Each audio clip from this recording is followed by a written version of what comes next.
Good afternoon, everybody. This is Quick Lit by John, and today what we're going to be doing is we're going to be looking at narrative perspective in literature.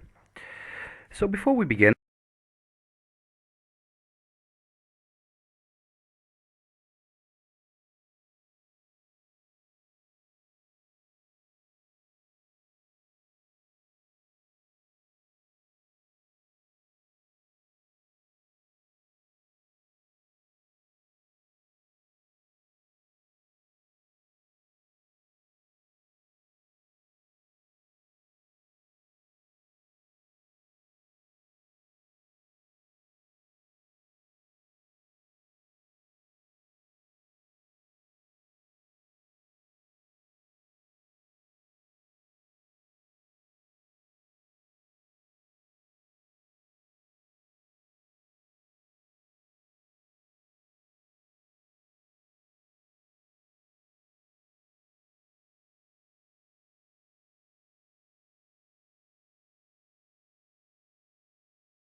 we have to make a very short differentiation.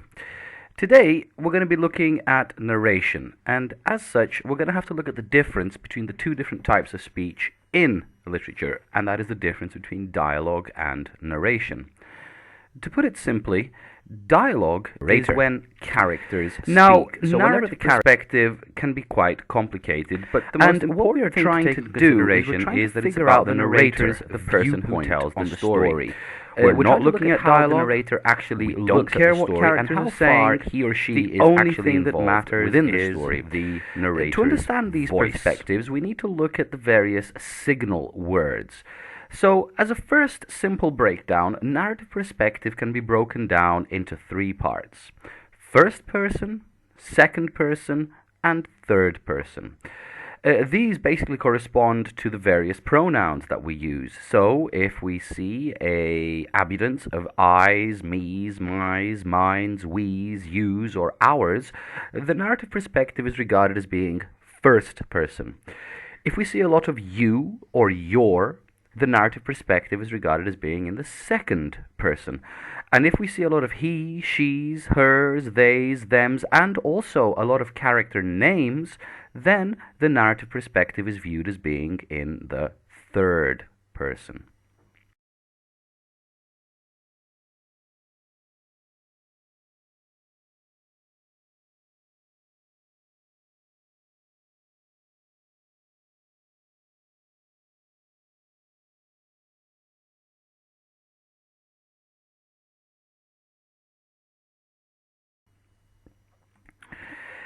If we look at an example in this secret, we can see I am in the room. So the I automatically associates to first person. You come in the room. In this case, the you corresponds to the second person. Then he or she came in the room. This would correspond to the third person. So in summary, we would say that the first sentence would be first person narrative perspective. The second sentence would be second person narrative perspective, and the third sentence would be third person narrative perspective.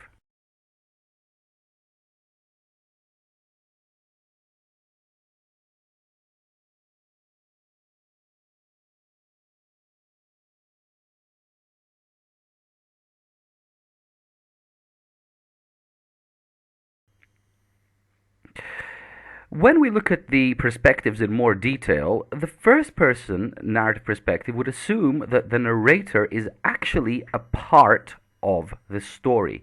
So the storyteller is actually involved in the action of the story itself. And this can be quite complex because at times it's difficult then to differentiate what is narration and what is dialogue. A good way to identify narrative perspective in the first person, as we said before, would be the use of I or we. But we have to be careful that we look at the information outside of the quotation marks. I went home, Tim came over, yet I couldn't play. This would be an example of first person narrative perspective. Second the narrator person. himself Now, is involved you in the won't action. see The second narrator went person home, narrative Tim perspective came to his house very, very they couldn't frequently. play. Mainly went home, because it's Tim usually came over, used I for couldn't things play. like Instructions, first-person narrative perspective. recipes, and manuals. It uses a lot of you or your in this perspective, and a simple example would be something like this. First, gather your materials, add 1 cup of sugar to flour, etc., etc. So we can clearly see that this example has come from a recipe. A recipe viewed as being a type of instruction, and as such, you can say that this sentence is in the second person narrative perspective.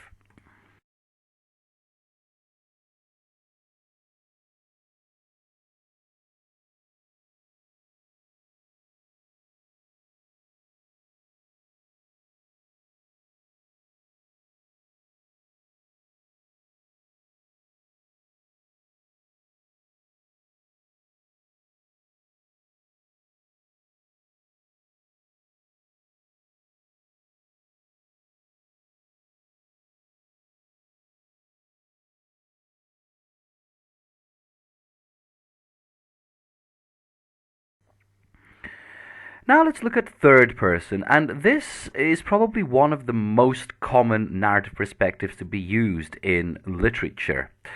In the third person, the narrator usually isn't involved in the story himself or herself, but rather is telling us other people's stories, usually from a bird's eye view. In third person narrative perspective, we have a lots of she's and he's, and of course, lots and lots of different characters' names. However, third person narrative perspective can be a little bit more complicated because, in turn, it's divided into 3 different sections. So, as opposed to first and second person, which are just simply first and second person, third person narrative perspective actually has 3 different types. And they are determined by looking at whether the narrator is telling us the thoughts and feelings of the characters. And we will look at this more in a little while, but the point to remember is that third person narrative perspective is The first subdivided one, then, into is 3 called different third sections. Person omniscient. Omniscient basically meaning all-knowing. In third-person narrative perspective, the narrator usually tells us the thoughts and feelings of more than one character. The term omniscient comes from the word omni, meaning all, and scient, meaning knowing, and it implies that the narrator is all-knowing. He knows what is happening throughout the entire book. He knows what the characters are thinking and feeling from every single perspective. Essentially, he has a godlike view over the entire story. And when we look at an example, we can see here, Tim was mad at Shay. He blamed her. Shay knew Tim would be mad, but she wanted to live her life.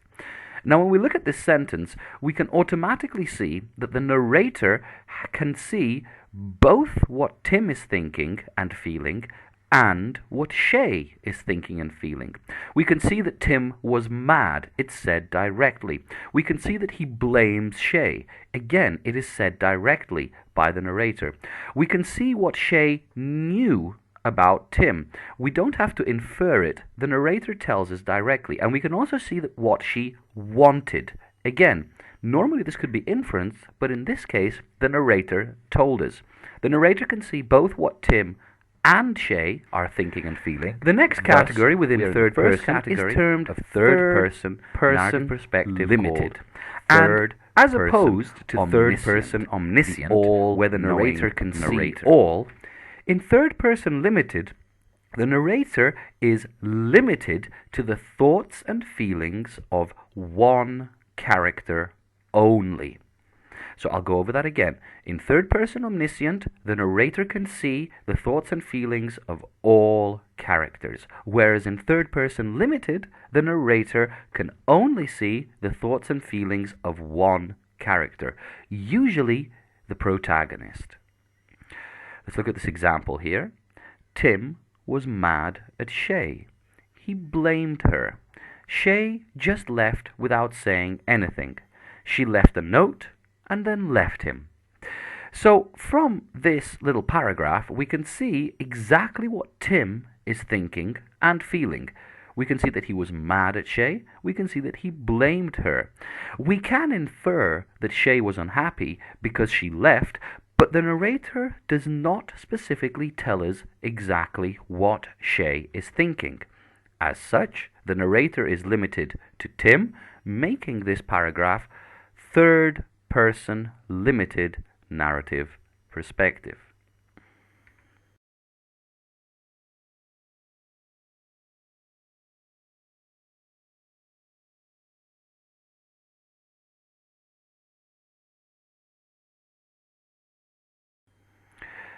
Third person objective.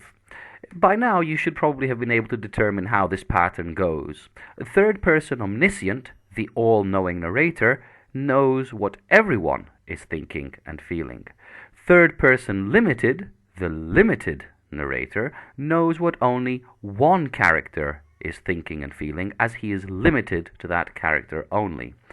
Ergo, in third person objective, the narrator does not reveal any character's thoughts and feelings. We only know what the characters actually do. We can only see their actions, and of course only their dialogue as well is also narrated. We do not actually see a direct reference to what they are thinking or feeling. When we look at an example, Tim slammed the door. He walked upstairs and read a note from Shay. He kicked her trash can and started crying. We can see here that this is third person objective. There is no mention of what Tim is thinking or feeling, nor is there any mention of what Shay is thinking or feeling. We can of course infer that there is something going on between them, that possibly some form of argument took place, because Tim slammed the door, he read a note from her, he kicked the trash can, but the narrator does not actually tell us specifically what Tim So here are or some Shay tips are on thinking. identifying Thus, the narrative this makes the perspective. text third person Firstly, objective. check if the text is first or second person. First or second person are not divided into further subcategories, and as such, if Now you we're going to have a find look at that some the text practice. is in the first Read or the the following second passages passages and see if you will not need to determine worry the about whether narrator's it is perspective. objective, I'll give you a limited, short answer or key at the omniscient. end of each text. So here is passage 1. When I was 4 months old, my mother died suddenly, and my father was left to look after me all by myself. I had no brothers or sisters, so through boyhood, from the age of 4 months onwards, there was just us two, my father and me. We lived in an old gypsy caravan behind a filling station. I would like to draw your attention to the pronouns. As you can see, we have I, my father, my mother. I was 4 months old. I had no brothers and sisters. Try to remember which narrative perspective these pronouns were associated with. Next, the huge man dropped his blankets and flung himself down and drank from the surface of the green pool. The small man stepped behind him. "Lenny," he said sharply. "Lenny, for God's sake, don't drink so much." Lenny continued to snort into the pool. The small man leaned over and shook him by the shoulder. "Lenny, you're gonna be sick like you was last night." Lenny dipped his whole head under, hat and all. "That's good," he said. "You drink some, George." He smiled happily. So again, I would like to draw your attention to the pronouns. The huge man, his blanket, flung himself. There is a multitude of character names. They are, however, generally used in dialogue, but in some sections they're also used in the narration. For example, Lenny continued to snort into the pool. Try and identify, are there any thoughts and feelings of any characters mentioned? Are there any thoughts and feelings of one character or all of them mentioned? Let's look at the next text. The previous night, make your plans for the next day and write them down. If you attend an exclusive samurai's party and feel timid, you cannot do your part in making it a successful party. You had first better prepare by convincing yourself that you will have a grand time, and you should feel grateful for the invitation. Again, first step, focus on the pronouns. In this case, we have a lot of yous and yours. You should feel grateful. You attend. You cannot do your part. And clearly there is no dialogue. So, taking that into consideration, what do you think is the narrative perspective of the text?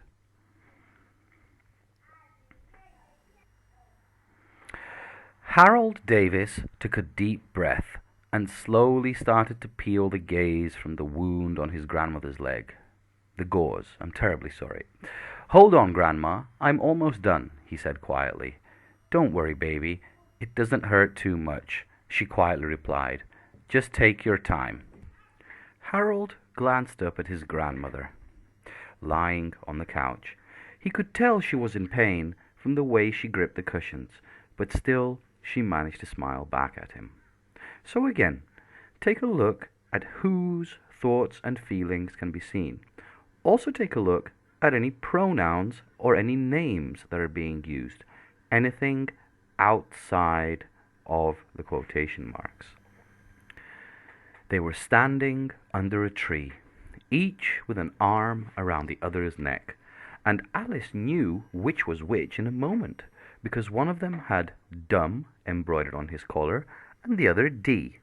I suppose they've each got Tweedle round at the back of the collar, she said to herself. They stood so still that she quite forgot they were alive, and she was just looking around to see if the word Tweedle was written at the back of each collar when she was startled by a voice coming from the one marked dumb. So again, take a look. First of all, decide, is it first, second, or third person? We can see that we have a his, we have a lot of names, such as Alice, they, she, etc., etc. Then decide, if it is third person, are we dealing with third person limited, objective, or omniscient? Can we see everybody's thoughts? Can we see one person's thoughts? Or can we see nobody's thoughts?